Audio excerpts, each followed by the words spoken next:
1, 2, 3, vendredi 27 septembre, 17h05. Donc, à peu près une demi-heure de la clôture du cash des indices européens.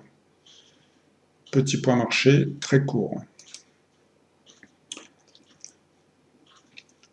On est à cette heure précise, partant de l'hypothèse que les marchés terminent comme ça dans une demi-heure à la clôture et ce soir à 22h après la clôture des futurs, on est pile poil, 5632 futurs, sur le niveau de résistance qui a déjà fonctionné en juillet, fin juillet, et qui même avait reflété ce qui se passait en mai 2018.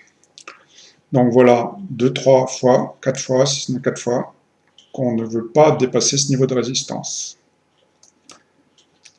On ne peut pas vraiment dire plus.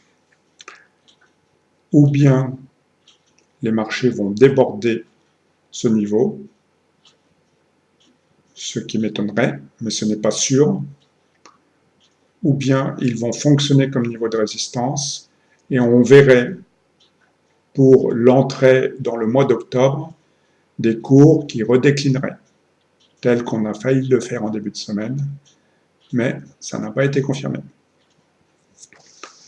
Donc, on garde les protections. Je n'ai pas le droit de vous faire vendre les protections sur un niveau comme ça. Si on déborde à la hausse, on le verra. On perdra de l'argent sur les protections.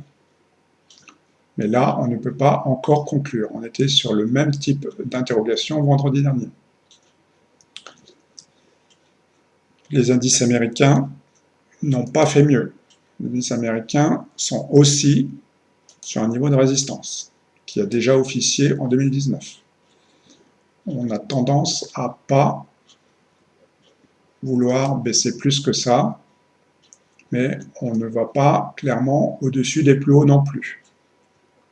Le Nasdaq, même combat. On a légèrement décliné, mais on ne casse pas cette droite de support oblique ascendant qui est en place depuis début 2019. Bref, et j'en termine, il faut attendre. Eurostock 50, même combat, même niveau de résistance. Le parfait niveau de résistance. Voilà. Je vous souhaite une bonne continuation. À plus tard.